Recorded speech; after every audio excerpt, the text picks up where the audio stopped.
International Day of Religious Freedom on 22nd August at Mission House of Ademili Jones, held on Friday, 21st August 2020. The title of the paper is Genocide in Nigeria. Stop the Killings. Genocide in Nigeria. Stop the Killings. Introduction. On behalf of the Christian Social Movement of Nigeria, the socio-political arm of the Church, and the Advocates for Freedom and Democracy, AFD, a coalition of more than 66 Christian groups and fellowships, we welcome all distinguished guests, people of good conscience from all walks of life, and ladies and gentlemen of the press, to this press conference. We commemorate the activities to mark the United Nations approved International Day commemorating the victims of acts of violence based on religion, belief, or faith, otherwise known as International Day of Religious Freedom, IDORF, scheduled for 22nd August with this press conference. Tomorrow, 22nd August, is the UN-approved International Day for Religious Freedom. We shall commemorate it with an international webinar featuring speakers like Baroness Caroline Cox of the UK Parliament, Ms. Ewelina Ochab, the co-founder Coalition of Genocide Response. It was the legal advocacy of Ms. Ochab at the UN that led to the approval of the IDORF. Other speakers include Mr. Henry Jones of the International Christian Foundation for Democracy, Mrs. Mercy Kafa of the Mercy Orphanage, Honorable Amos Magaji from the Federal House of Representatives, Commodore Dan Suleiman, the chairman of the Middle Belt Elders Forum, Elders Council, and of course, Elder Solomon Asemota, SAN, the chairman of CSMN and NCEF. On Sunday, after the IDORF Day on Saturday, on Sunday, we shall be having an interdenominational memorial service, also online, in remembrance of Christians killed by Islamist insurgents in the genocide that is ongoing in Nigeria. The theme for this year's IDORF in Nigeria is Unfolding Genocide in Nigeria. That is the theme, Unfolding Genocide in Nigeria. This theme is an extension of a report that emanated from the all-party parliamentary group of the UK Parliament earlier this year, and another report by Baroness Caroline Cox, also of the UK Parliament. The two reports are titled, one, Nigeria Unfolding Genocide, and number two, Your Land or Your Blood. The International Day of Religious Freedom is particularly important in Nigeria, given the fact that available statistics from local and international agencies confirm that the insurgency, kidnapping, and banditry have continued to escalate. The dimension of persecution and genocide, which have Christians as the primary target, has assumed a scale comparable to the genocide in Darfur, Sudan. The implication is that Christians in Nigeria, which constitutionally is a secular country, face greater persecution from Islamists than what occurs in predominantly Islamic countries like Afghanistan, Iran, Saudi Arabia, and Iraq. When the Ruga concept became an issue of national debate last year, hopes were expressed that in the interest of peace, ranching would be adopted instead of open grazing across the country by Fulani pastoralists. This common sense solution, which is the norm across the world, was rejected by the current administration for inexplicable reasons. The pastoralists have continued to encroach on the lands, farms, and villages of predominantly Christian communities, while lands of predominantly Muslim communities have been left untouched. What other evidence is needed to confirm the notion or the conclusion that this has been allowed with tacit endorsement of those in government, as there is no evidence that any of these pastoralists and their militia who go about with AK-47 in broad daylight have been arrested? In all the years they have been killing and beheading, raping, burning, and looting, swelling the pool of widows and orphans, displacing people from their ancestral homes, and inflicting sorrow and death, they are scarcely arrested, they are scarcely prosecuted. The truth needs restating again that this crisis are the direct result of the conflict of dual ideologies in the 1999 Constitution bequeathed to Nigerians by the military. While previous administrations have managed to balance the sharply divergent groups in Nigeria through the federal character principle, the current administration has flagrantly violated these constitutional provisions designed to achieve balance and equality in a multicultural, multi-religious, and multi-ethnic society. Today, Nigeria is faced with unprecedented ethno-religious conflicts never experienced since the amalgamation in 1914. While paying lip service to democracy, I need to restate that this current administration is paying lip service to democracy. The current administration is running Nigeria with Sharia ideology. Through the violation of Section 10, Section 38, subsection 1, and Section 14, subsection 3, the federal character principle in the Constitution, we have a situation now in which Sharia is being promoted as source of legislation in Nigeria over and above the Constitution. This is an impudent and flagrant violation of the Constitution which President Buhari took an oath to uphold. It is the responsibility of the National Assembly to place President Buhari under investigation, and the investigation has to commence immediately. History of religious crisis. The first major open religious crisis started in Nigeria from 1980 to 1985 through the radical Islamic Matasine sect, which unleashed a reign of terror and bloodbath in places like Kano, Maiduguri, Kaduna, Yola, and Gombe states. Their activities included burning of Christian homes and churches, as well as wanton destruction of lives. Properties worth millions of naira were lost to the violent uprising. No sooner than the activities of the Matasine were cautioned by government than another outbreak of religious violence erupted from 1986 to 1993. This included the religious crisis in Ilorin, Kwara State in March 1986, as well as the clashes between Christian and Muslim students of the University of Ibadan, Oyo State, in the same year.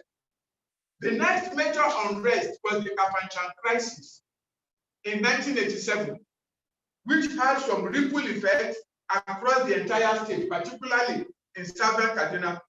The death toll was in thousands.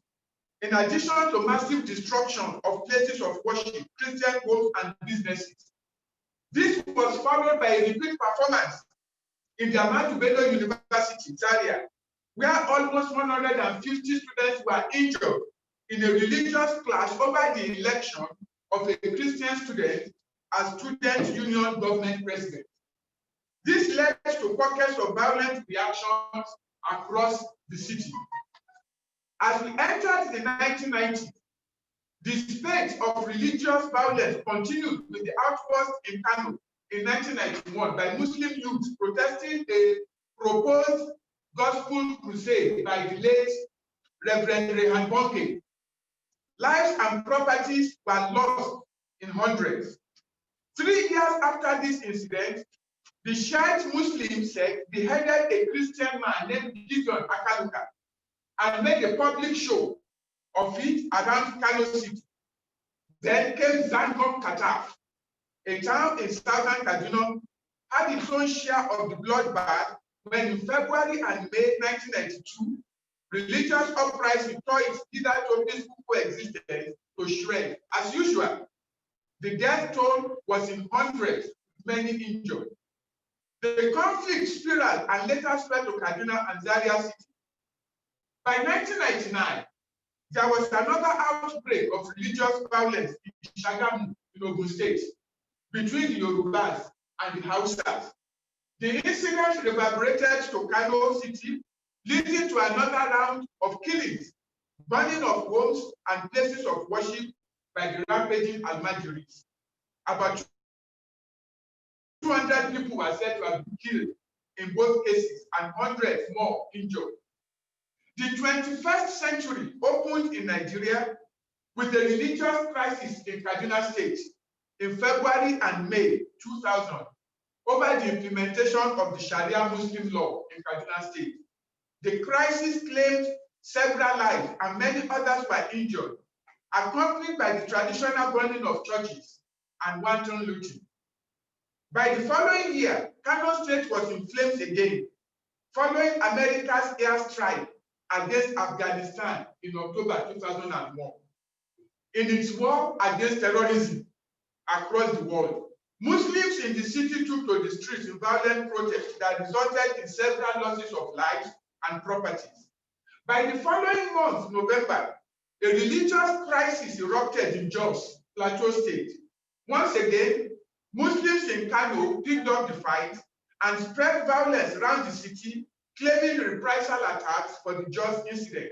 About 350 Christians were said to have been killed in the abyss of blood around that period.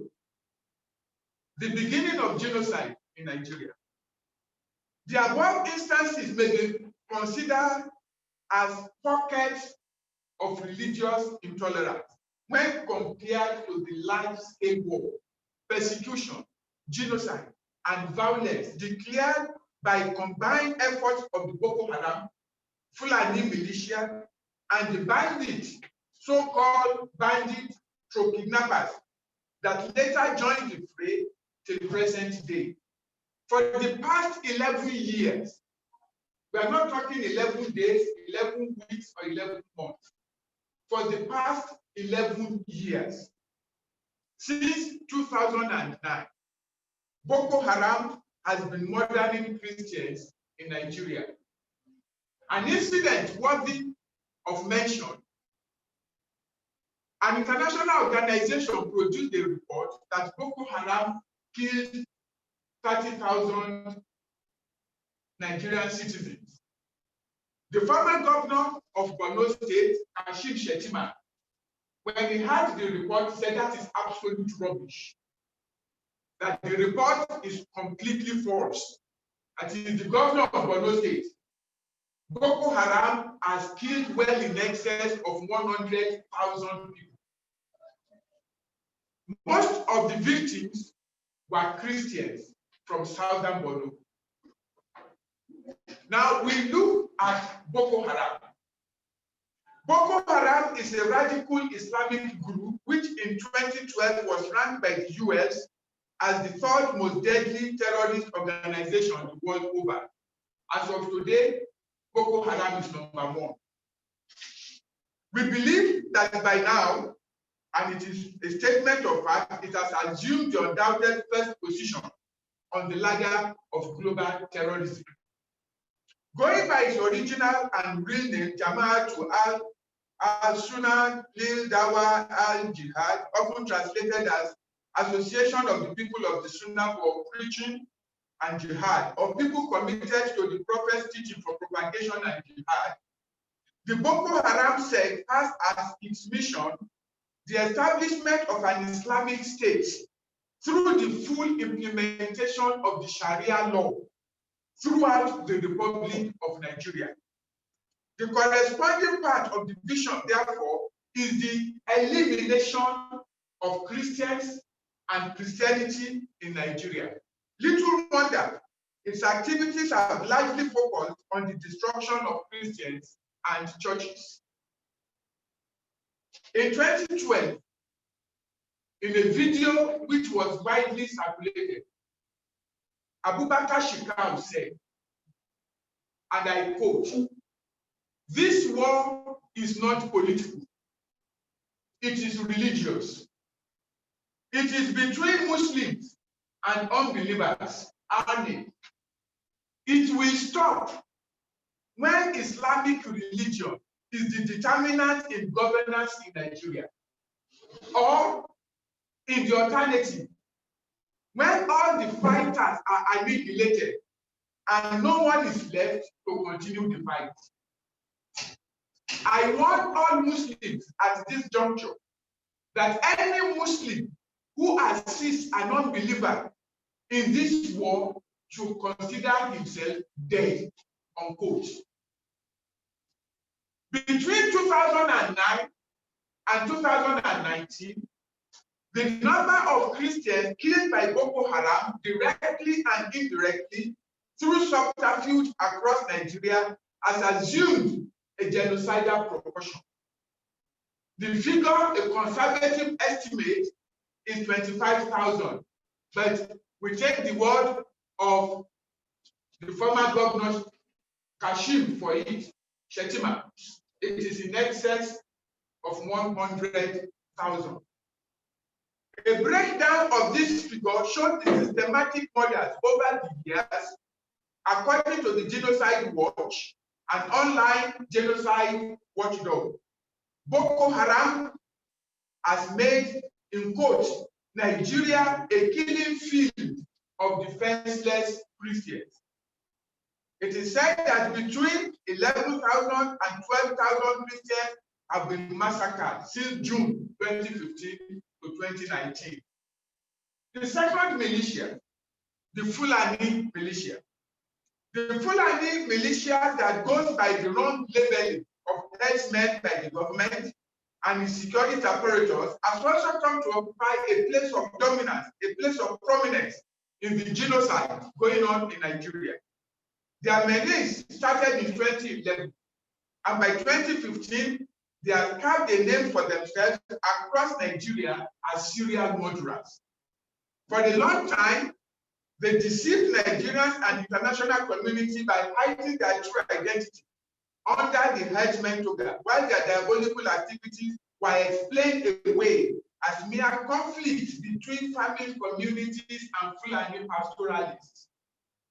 Today, it has become clear to Nigerians that this Fulani militia has a mandate similar to that of Boko Haram in bringing death to Christians and other hapless Nigerians in manner that shows the depravity of their hearts. Strategy-wise, while Boko Haram concentrates on the northeast as its war zone, the Fulani militia uses the cover of headers who go across the country to carry out their own death mission across the entire country.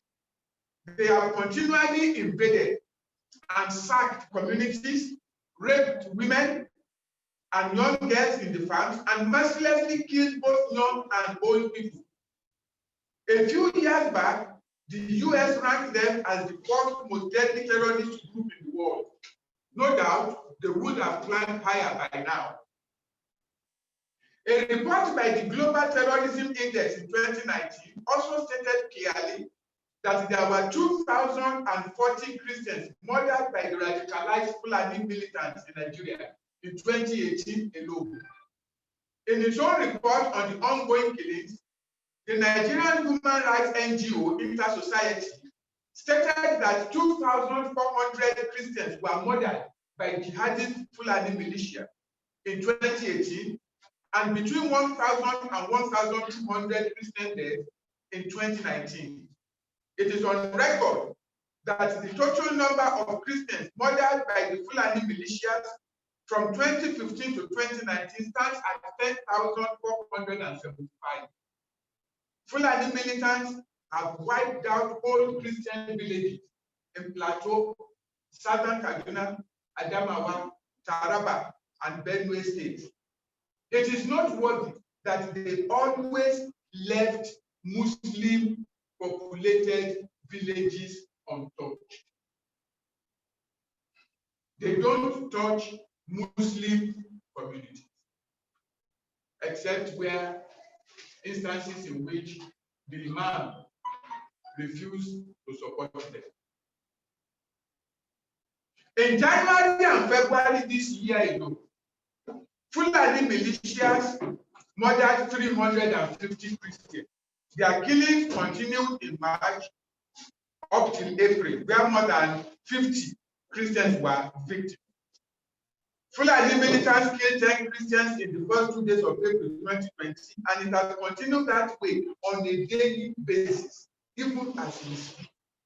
In recent times, Boko Haram has visited the following states with orgies of blood and tears: Plateau State with 70 to 80 deaths, Kaduna 50, Kogi 30, Benue 20, Delta 16, Taraba 10. A few days ago, the Fulani herdsmen struck in Bayelsa State and they killed some people in Bayelsa. It was reported in the media. One painful death amongst many was the PhD holder who was farming with his wife, and they got to the farm and they killed both the man and the wife. A man labored to earn PhD, and they just wasted it. Accordingly, the Sahara reporters asserted that 223 persons were murdered in Nigeria in February 2020 alone. A member of the AFD conducted a research this year and discovered that from January to June, 7th June specifically, that was when he ended it, Fulani herdsmen have killed 790 Christians in Nigeria. Abduction of Christians. Apart from the appalling levels of death and destruction narrated above, Christians in Nigeria have been subjected to untold psychological trauma and mental and physical torture when the third dimension of this menace came forth in the form of kidnappers, alleged to be a pseudo-arm of the jihadist herdsmen. Their activities began around 2015 and have over the years become real nightmares to Christians, both on the road and in their homes. The media has been awash with reports of people abducted by this and taken to unknown locations, usually deep in the heart of forests, caves, or mountains, made to undergo brutal torturing that either left them deformed or dead. Ransom money running into several millions of naira is usually placed on their heads by their captors, which, if not paid, meant the victims would be killed. These kidnappers ambush and kidnap Christian travelers at gunpoint. The kidnappers usually separate their victims at gunpoint according to religion. If you are a Christian, they tell you stand aside. If you're a Muslim, you stand aside. The same method is used for those they round up in houses and are taken away or killed on the spot. Female victims naturally became targets of rape and other forms of sexual violence. The activities of the Fulani kidnappers spread across Nigeria, though it had more prominence in the north in recent times. Decimation of Christian leaders and pastors. The Fulani militia has targeted Christian leaders, as objects of kidnapping for the same reasons as others, to extort money and perhaps to weaken the leadership of the church in Nigeria.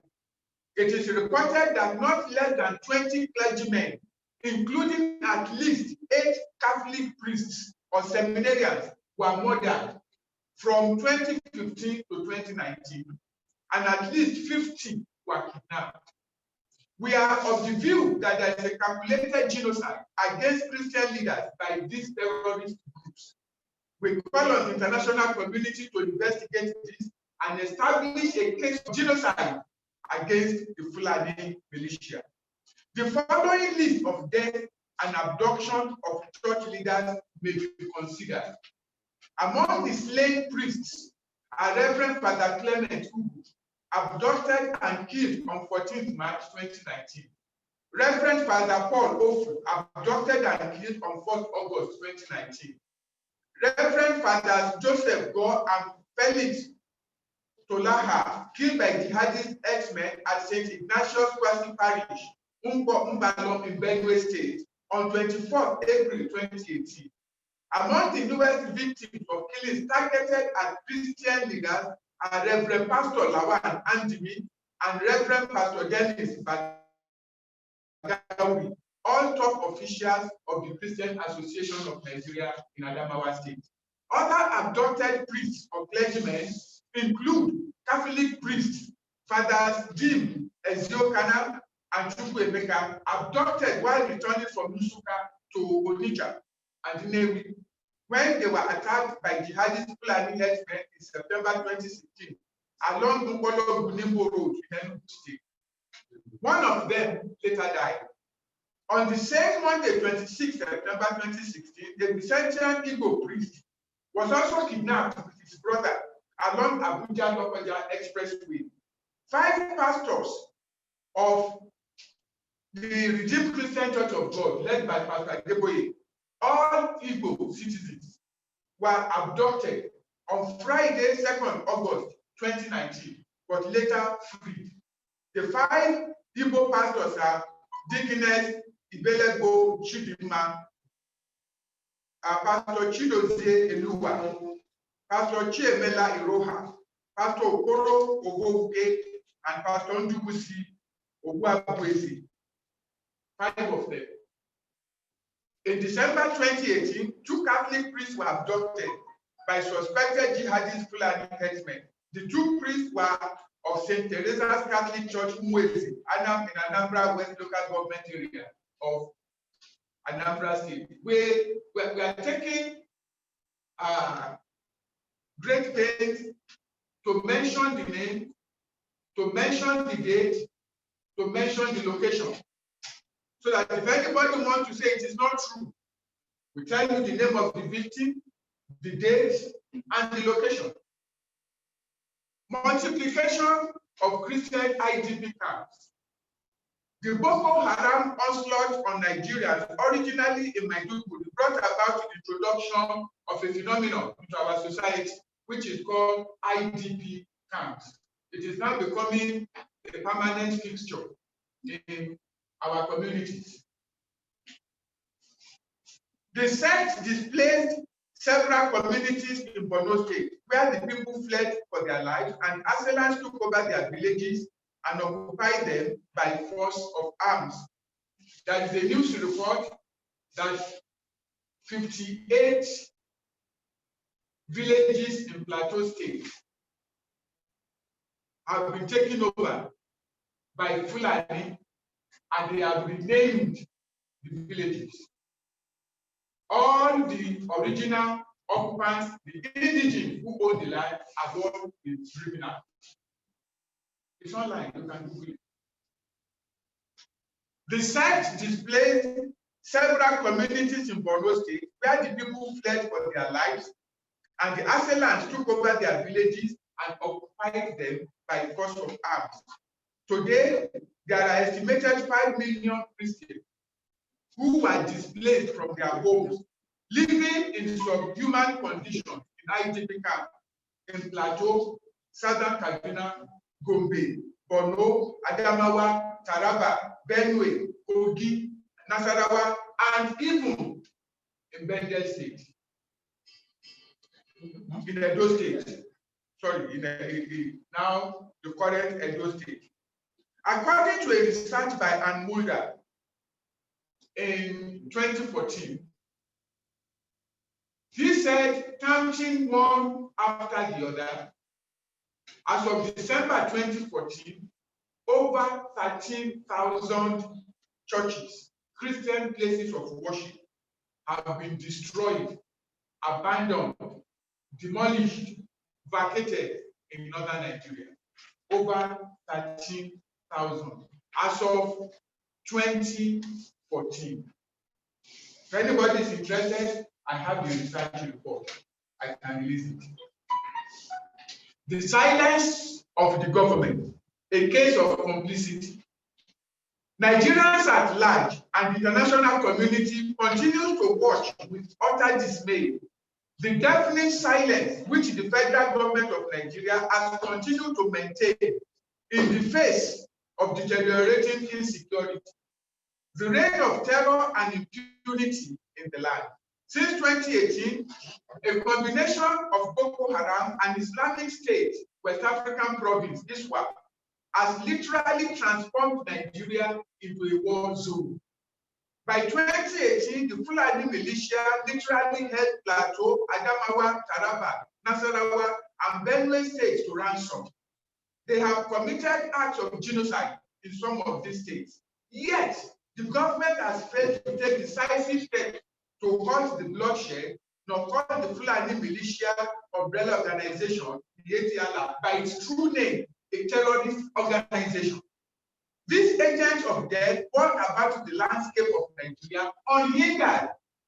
From the inception of the Buhari administration, the security architecture of the country has been skewed in favor of the Fulani Muslims in violation of constitutional provisions.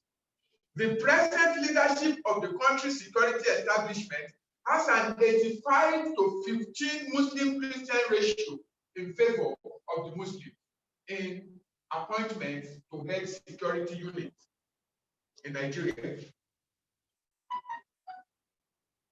This biased arrangement has given room for the manipulation of security apparatus to further the cause of one religion over and against the others in the country. There have been allegations of some security agents aiding and abetting these terrorist groups in their acts of terror against Christians and the church. We are also concerned that the government can be said to have become complicit in the entire narrative, with key functionaries reportedly defending the actions of the Fulani militia. For example, in recent statements by the Special Assistant to the President of Media, Mr. Femi Adesina, and the Kaduna State Governor, Malam El-Rufai, both were reported to have said that the ongoing audits of bloodshed unleashed by the Fulani militia on communities in southern Kaduna were reprisal in nature. This will not be the first time government officials will publicly defend or treat with levity the atrocities of the terrorists in Nigeria. They are the ones who go about to take AK-47 assault rifles unchallenged by security forces. They are the ones who move about unhindered for days during 24-hour curfew in southern Kaduna, while the natives are held up in their houses without food, without any means of sustenance, and the murderers are free to move about during curfew. Truth be told, it should be clear that it is the government that created the herders-farmers clash narrative to becloud the true identity of the Islamist terrorists. As grievous as these incidents are, they are insufficiently reported in the mainstream media. This points to government censorship of the media. A few days ago, we will give an example, so that because we are talking to the media. A few days ago, a radio station was found with a fine of 5 million naira for airing the views of Dr. Badaya Mila on the genocide going on in southern Kaduna. This can be none other than an attempt to cover up the truth. That is censorship of the media. Another suspicious action of the government in favor of the militias is a situation where the killings have not abated, is the idea of visa waivers and open border policy as announced recently by the Nigerian government. This policy of permitting illegal aliens, including violent African nationals, to enter the country and live anywhere, smacks of government complicity in the increasing spate of Christian killings in the country. Our conclusion: as the world marks the 2020 International Day of Religious Freedom, we reiterate the call to the Nigerian government to, as a matter of urgency, uphold the supremacy of the Constitution, which it took an oath to uphold. The continuing slaughter in the Middle Belt must be halted. As we recall the events of the past, Christians ought to be commended for the determination over the years to remain true to the forbearing and forgiving tenets of the Christian faith. If not for the civility and restraint of the Christian community, Nigeria will have degenerated into a full-scale war and conflagration. As it stands, Nigeria is standing on tenterhooks. For the government to remain insensitive or remain partisan is to be working towards the total collapse of the Nigerian state. In rounding up this paper, we recommend as follows. Number one, there should be a new constitution based solely on democracy as the national ideology to replace the conflict-ridden 1999 constitution. The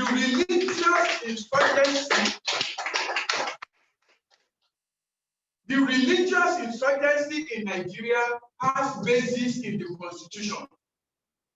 You cannot stop it unless you change this constitution.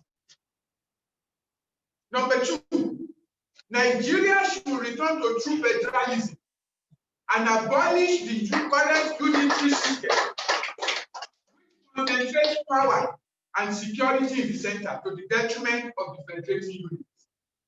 Number three, all the federal appointments in violation of the federal character principle in section 14, subsection 3 of the Constitution should be reversed immediately. The supremacy of the Constitution should be restored. Number four, Nigeria requires Truth and Reconciliation Commission as the basis for healing and rebuilding trust among the divergent groups in the country. Without the truth, there can be no genuine forgiveness leading to reconciliation in the country. We affirm that the highest form of forgiveness is reconciliation. And this can only happen if the truth is allowed to be.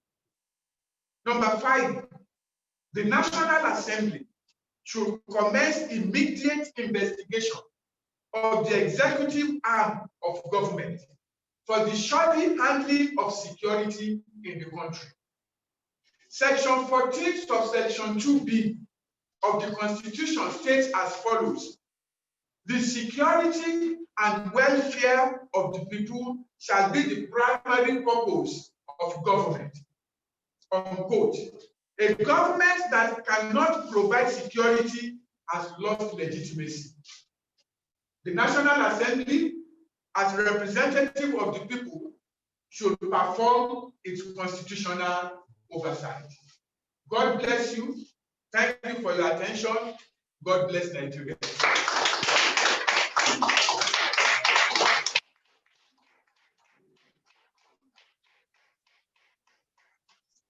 Thanks so much for your attention and for the soul-stirring and factual address that have been delivered.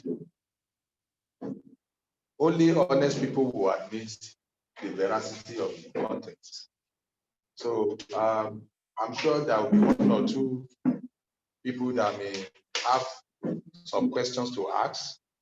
I want to give room for that so that it doesn't look as if we are reeling out punchy statements. We are Nigerians. We are entitled to hear our views. This is democracy. The government is ours. We brought it to power. And then when we notice anything that is going on, we reserve the right to hear our views. And so let us have those who want to have one or two questions to ask them so that we can move forward. Thank you.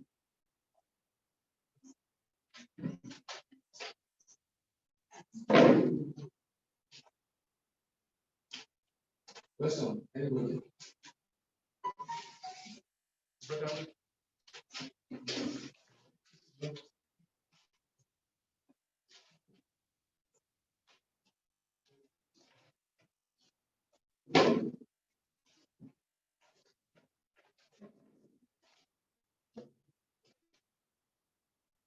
Any questions, please, so that you can respond to.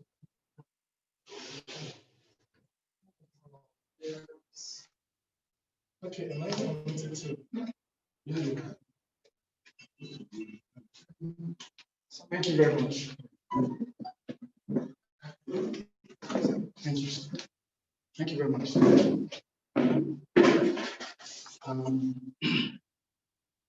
Can you put on the speaker? I actually projected this. Or is it okay? Yeah. Yes, beyond what you have suggested, that is having a new constitution,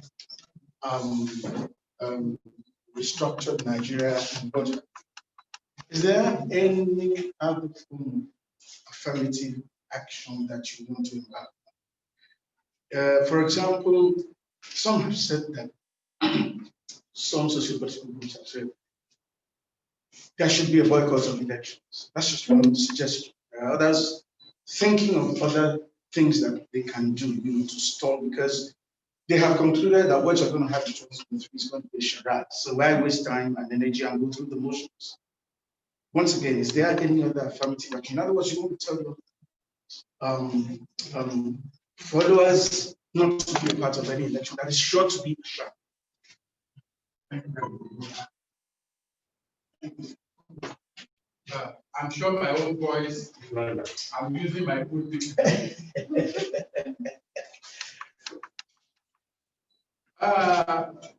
before we get to the issue of election, which is in 2023,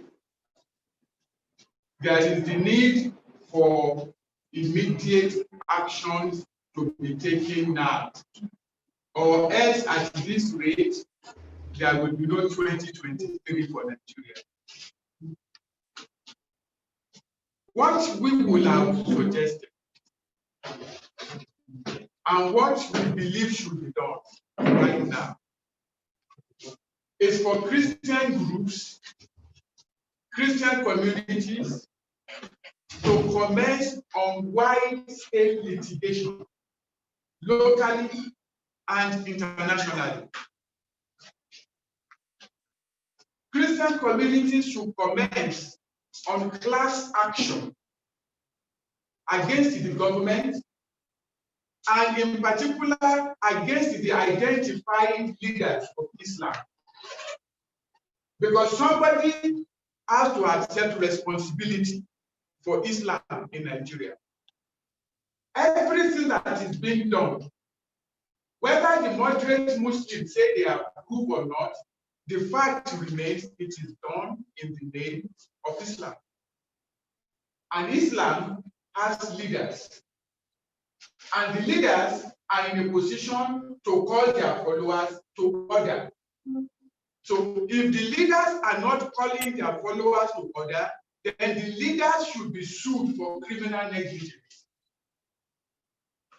The affirmative action we will propose, in addition to speaking out, is litigation. And we want to thank God that the 4 zones, Southwest, Southeast, South-South, and Middle Belt have joined together and they are undertaking a legal process now. It is in court now. And they have sued the government to court, claiming 50 billion naira as damages for the violation of Section 14 subsection 3 of the Constitution, the federal character principle. That is the crux of all the issue that we are dealing with. So, to answer your question, sir, litigation, we will not advocate at the Christian Social Movement of Nigeria, we will not advocate a boycott of election. We need to make that clear. We will not advocate it. Why? Because we will be playing into the hands of the Islamists.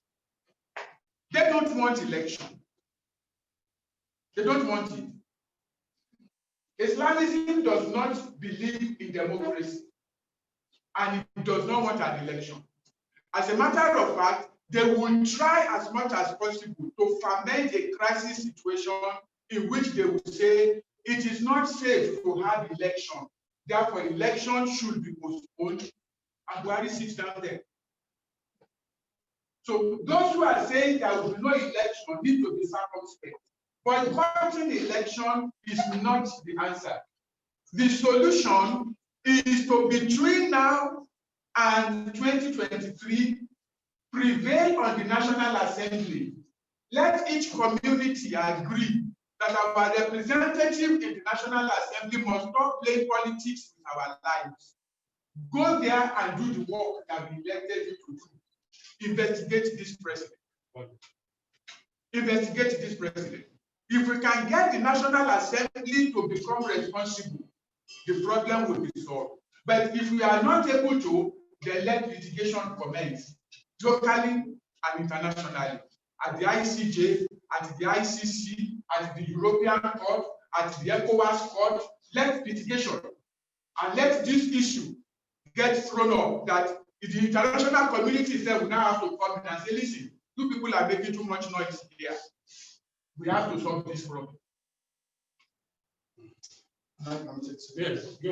Okay, given the fact that even the INEC is headed by one of them, given the fact that the wheels of justice grind so slowly in this country, the killings are going to continue whilst litigation is going on. How does that help the situation? Yes, it's like the Americans would say, it's a catch-22 situation. Okay? The other option you have under the circumstances is to hit the trenches. And we don't want that. Because the people you are dealing with are ready for violence. When you meet people with an ideology that I don't mind to die, all I just want is to kill one of you. The only thing you can use to frighten a man is death. And the man is already telling you, I'm not afraid of it. So what are you going to do? So they will just waste you. And at the end of the day, and they have millions that are roaming over the desert, looking for a place, not where they are going to live, but where they are going to kill. Under the circumstances, we need to restate it, we need to embark on litigation. That is one. We need to embark on international representation, international advocacy. That is number two. And then number three, since we're talking about the Christian social movement of Nigeria, we need the Christian community in Nigeria to arise. Even after 11 years, the Christian community has still not gotten up to face these matters. Why? Even after 11 years, I can assure you, if the Christian community rises today and say, hey, what are you doing there? It's enough. It is enough. It ends. There are people in this country who are supposed to speak, Christians, who are not speaking. They still believe it can be managed. There are people who are still saying, well, you know, our brother is there. Let's not rock the boat. We can still find a way to manage this thing. The church has not risen. If Christianity should arise today in Nigeria, this crisis will be over. We don't need to fire a bullet. I don't know how much I can share at this press conference talking to the press. I can assure you, because by the grace of God, I happen to be the Secretary of National Christian Elders, as well as being the Executive Secretary of Christian Social Movement. Everything that was ready, that was needed to stop genocide, to stop Islamism, to stop whatever you are seeing in Nigeria today was ready by July 2015. I told you that. It was ready. It's the Christian community. Next question. It should be the journalist actually asking questions. Mine will not be a question. What I think the journalist should not take. What can we do? Because on our platform we talk and talk and talk and talk and talk. We continue to talk. We do more like 99% of talking and less than 1% of action.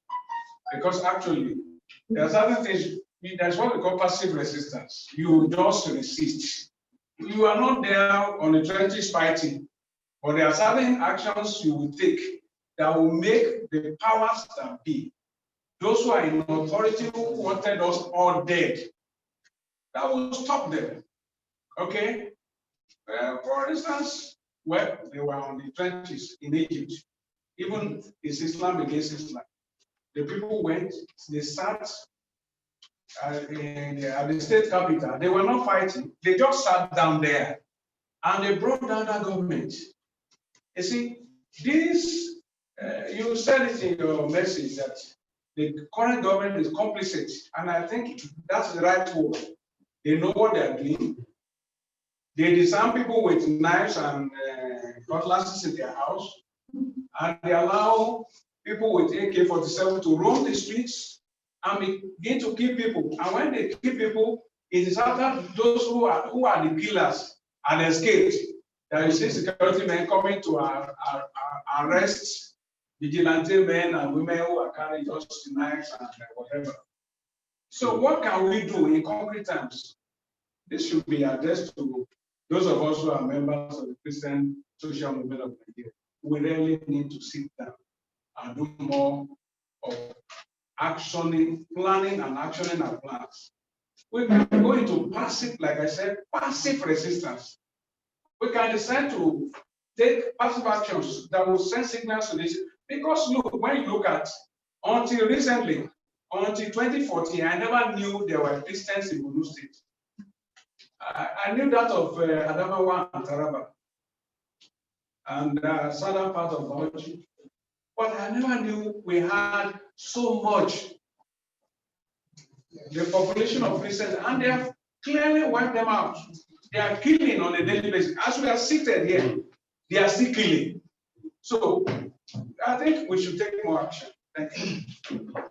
Thank you for your comment. Yes, sir. My question is, is the plan to commence litigation a work in progress, or is there a definite date you intend to file your suit? That is the one by the first zone. Yes. It is already No, brought. I mean the one, because when he asked about the efforts you are making beyond crying out, literally, Yeah. that you said you would commence litigation. No, it's a proposal. Okay. It's a proposal to Nigerians, not just the Christians. It's a proposal. The one which we have done, because our chairman is the head of the legal team for that of the 4 geopolitical zones. So it is part of the work we are doing. That one is already in court now. in Abuja, Chief Mike Ezeokume is the one making the appearance for us in court. So that case is already going on. But in addition to that, we are now proposing that other groups in Nigeria, other Christian communities, other Christian groups, communities in Plateau State, in Benue State, all those areas, they should get together and commence litigation. See, if you are going to ICC, for example, or you are going to ICJ, and you want to establish a case of genocide, the first thing they are going to ask you for is that where are the records of court cases locally where those a similar case has been heard? Now, if you don't have that record, you can't prove your case there, because they expect that before you are coming to the international court, you should at least have gone to court in your own locality. And that's what we are trying to encourage. Let people begin to go. Your voice will not be heard if you don't speak out. How much does it cost to go to court? There are lawyers who come. That's why I said before, the Christian community has not risen yet. Most of our elites, based in Lagos, based in Port Harcourt, based in Abuja, they're still looking at this thing as if it is over there. It still doesn't concern them. I pray attitude will change. I pray attitude. Yeah, sure. Well, okay. My concern is about those who have been wounded and affected in this crisis. We're talking about IDP camps. We've had a lot of corruptions within the camp. And all I want to know is that what is the group? I want you to highlight efforts the group is making to assist people who have been wounded, especially those in the IDP camps. Thank you very much, madam.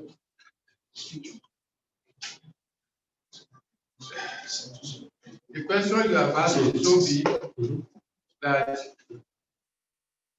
I have to handle it with a measure that I will know how much information I can give. At the Christian Social Movement of Nigeria, we have a program called Cry of Martyrs, in which we encourage Christians to contribute money, and we take it to buy relief and to support Christians in the IDP camp. We can only do as much as the donation that has been given to us. We know that the issue of accountability and transparency bothers a lot of Christians and a lot of Nigerians. So what we do in the Christian Social Movement of Nigeria is that every month we publish the names of all those who donated. We list the name of everybody, put the amount each person has donated, and we publish it. It's on our website, and we send the link to as many Christians as we know. And we tell everybody, go there and go and look at it. If you have donated money and your name is not there, then cry that something has happened to your money. Then what we have done with the money, we also list it there. We render account. And we thank God that some Christians have been responding. But we discovered that it is not enough. Let me give you an example. There is an IDP camp in Benue State, in Ayi, in Logo local government. The local Guma is a local government. It has 36,000 people there displaced. There is another one that has 29,000. In Benue State, there are 22 of such IDP camps. When we surveyed Benue, we thought Benue, that is large, until we got to Taraba, and about 34 IDP camps. Then some of the camps we did a survey, we discovered there were about 8,900, was it 8,902 widows? So we said, let us give the widows 5,000 naira each. The money we had available was only go around 400 widows. Even at that, we could only give them 3,000 naira. One off. Now, this is something we're supposed to be doing regularly. Only one off.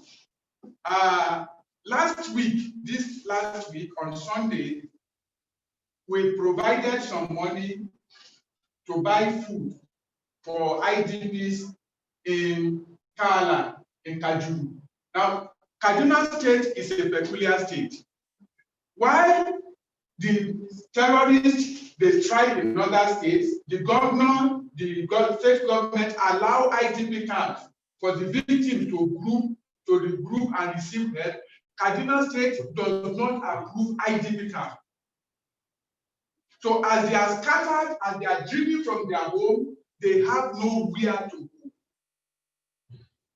So they have to call them from where they are squatting to do that.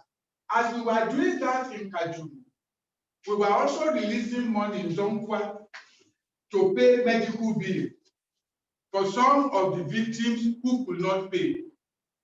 Then we were told that there are some other victims in Kafanchan, in Kukumdaji, of Throne Room Trust. In fact, if I may say this, Prophet Kure called yesterday to thank us, for the donation that we made to pay the bill of their people in the hospital, in Salem Hospital. Now, the money we paid is pittance compared with the need that is on the ground. On the IDP camps, there are children who have not gone to school in the past 4 years. They are right there. There are widows. Some of the men, because of hunger, after they got to the IDP camp, they went back home to go and do some work. They were killed there, they never came back. So we now launched Lay Faithful Trust Fund in Christian Social Movement of Nigeria to raise money from Nigerian Christians. And it's a very simple process. We are telling each Nigerian Christian to donate 500 naira a month to a central cause. Now, there is scarcely any Christian in a city like Lagos, Port Harcourt, Ibadan, Enugu, who cannot afford 500 naira a month. Now, 500 naira a month will not affect your commitment to your local assembly. You can still pay your tithe. You can still pay offering. 500 naira. But the point is this: if we can get 1 million naira Christians, 1 million Christians, you say, okay, we will support. We will give 500 naira a month. That is 500 million. Some will give more. But let's just say 1 million Christians say, okay, we will give you 500 naira. Since you say you will account for it, and you're already showing that you can account for it, take my own 500 naira. And 1 million Christians say so. That is 500 million. With 500 million, then we start talking. Then the issue of litigation, we can fund it. I hope you are getting me, sir. Because somebody has to fund it. We can now call Christian communities and say, go to court, go and fight for your rights. Every lawyer should do that pro bono. They've not been born. Christian lawyers. Those who will do it pro bono, they were born in. You know so. Okay, no problem. Yes, how many will it? He's the one. He's already doing one now. Let's not talk about that aspect. We have some lawyers who will do it. Even if the lawyers agree to do it pro bono, you have to pay the legal process. You have to pay, there are legal expenses in the court. Yes. That costs money. You have, if the man is going to travel for a meeting, You have to fly. look, For logistics. we were supposed to have done something in 2018. That will have greatly reduced. It was a legal process. We didn't have 1 million naira to call lawyers together to hold the meeting. They were not going to collect money. They are from class fund, Christian Lawyers Fellowship. They are not going to collect money, but just 1 million to pay for their transport and pay their hotel in Abuja. We did not have. And that's why I keep saying the Nigerian church is not yet.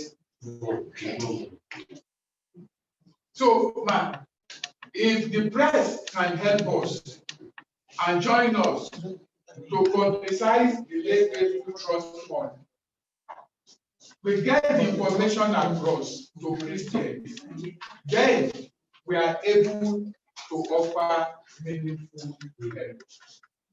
I hope I answered the question. Yes, I'm My question borders on something that is troubling my heart as you are analyzing both the IDP camp, people, villages, sacked from their villages, and they have nowhere to stay anymore. So my question is, what can be done to the government officials, or who can prevail on them, the local government chairman from where the locality and the villages are, or the governor of the state, to see what they can do? I think it would have been better to resettle these people in their places where they can farm and do what they do. Government be the governor of the state and the local government chairman. Can they do something and see the plight of the people from their local government and state? That's what the government, I don't know how that can be. It can be done. Yes, when you have sorted out the issue of terrorism. Okay. So long as the terrorists are still roaming about with AK-47 and nobody is arresting them, please, I would say don't try it, because you just want to kill them. They are not armed. The terrorists are armed. They will just kill them. It's unfortunate, but that's where we find out. Somebody wrote a question and said, is the Karma law part of the agenda? Which means, is Karma part of the lawsuit that we are considering? Well, no, it could be part of the agenda for quenching. Is that the question? Okay, you're asking if the Karma law is part of the agenda to suppress the church. Yes, of course. I don't know whether that's my brother or my sister who wrote this, but we don't need a prophet now. That one is part of the agenda. It is part of, maybe in a way that this is what God will use to wake the church leaders. Maybe this is what will wake them up. But it is part of the agenda. Because they can remove the trustees of your church now and appoint new trustees for you. I will give you an analogy to be All right. Sir, any other questions? Sorry, sir. I had wanted to have a one-on-one with you. And since you are addressing it, I would appreciate if you address it, your reaction to Karma. So it will not just be as passive. I'd like to know the body's reaction to Karma's the involvement of government into running of churches. In reality, okay, there is freedom of association. The Constitution guarantees freedom of association. Government has an obligation to ensure there is transparency and accountability within the society. particularly when people commit their resources voluntarily as donation, whether to a church or a club or to a union. But government does not have the legal right to appoint leaders for associations. It is the association that will appoint its own leader. In that, the Kama is going beyond its brief. It's going beyond what it is legally and constitutionally allowed to do. Our response to it in Christian Social Movement of Nigeria is that the churches should take up the issue and go straight to court for an interpretation of the law concerning this step that the government has taken. Fortunately, the Bible only told Christians not to go to law with one another. The Bible did not say Christians should not go to law against government. Neither did the Bible say Christians should not go to law against unbelievers. So the churches should organize through their association and take up the case legally and get a legal interpretation in court, and everything will be sorted out. That is our position to it. Thank you. I have a contribution. Please, if you would allow me, in terms of strategy, to just say something. Sorry, sir. Okay. We're talking complicity government, and the actions of this government are not hidden in any way. I mean, we have a situation where this insurgency has gone on for so many years, and you have statistics of the number of IDP camps in different states of the country. Some of them having as many as over 20, some of them having more than 30 IDP camps. And now these are Nigerians who are living in subhuman conditions. The government, in spite of having a Ministry of Humanitarian Affairs, is not looking at all into any of these IDP camps. And these people are Nigerians. Government is not looking into any of these IDP camps to even find a way to make sure that these people are relieved. It was said in the paper that, you know, these villages where these people emanate from, strangers are living in those villages. And we have security agencies in Nigeria. I mean, it just boggles the imagination why the security forces cannot supplant all these people out of those locations. Now, while all these things are going on, what do we see? We are told that government would now, not only has it started to free the people who started this insurgency, you know, there are plans to send them abroad, not even just to feed them or house them. The people who are victims are not taken care of. And so what do we do going forward? You know, I don't know whether you want to put this, you know, I just want to say this here because of the press people. Now, see, I don't know how many of us, I mean, because the paper has been delivered and it is quite clear, and it has the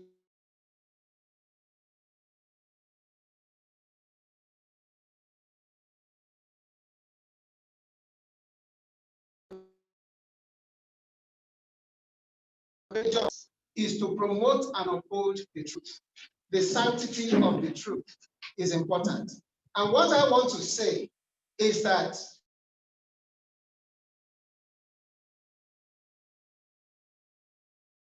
we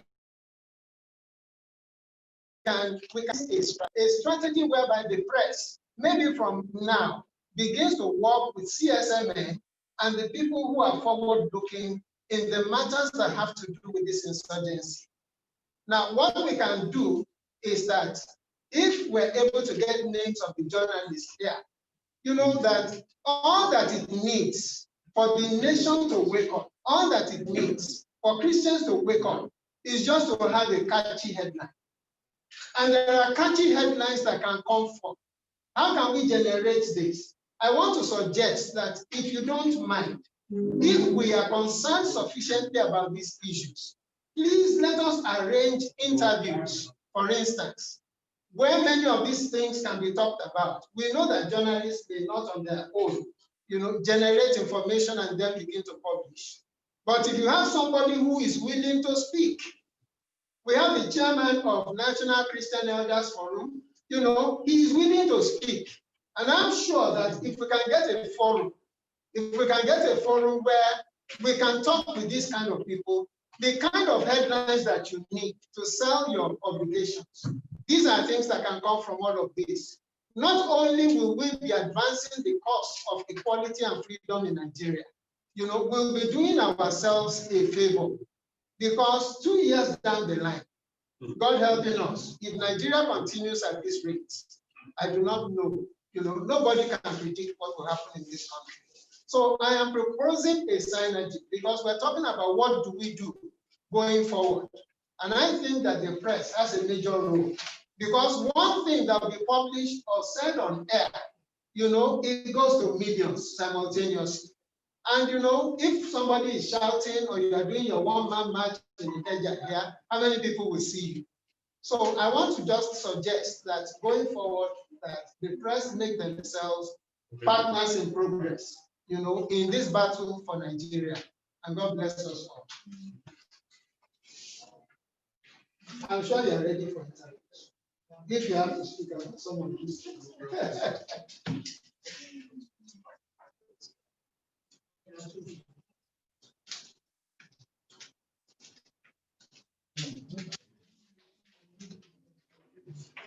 Do we have the papers for everybody? Yes,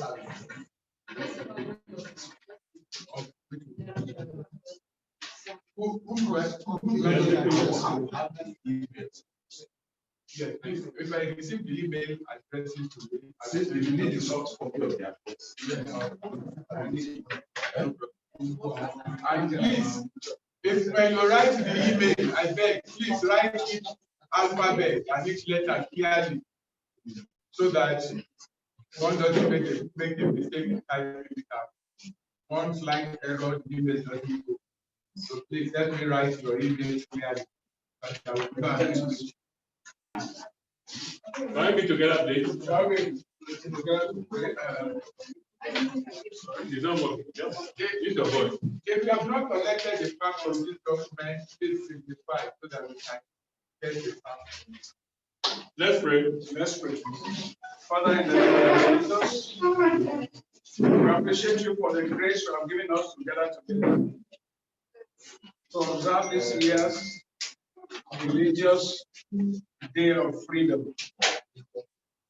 We give all the glory because you are the Almighty God. Be thou exalted in the name of Jesus. Yeah. As we continue this fight, Daddy, lead the way. Amen. Shape the devil. Amen. The reign of terror in this land, we declare war against you. Amen. In the name of Jesus Christ. Every power that is behind the torment of the Christian church in Nigeria, we bring you down. Amen. We trample you under our feet. Amen. Daddy, we remember what it did some years back, thousands of years back, when Joshua was fighting the battle on behalf of the Gibeonites. You rose from your throne. And since you knew that Joshua and his soldiers would not be able to continue and finish the battle, you started throwing stones against the enemy of the people. And the Bible says that many casualties were recorded. More casualties were recorded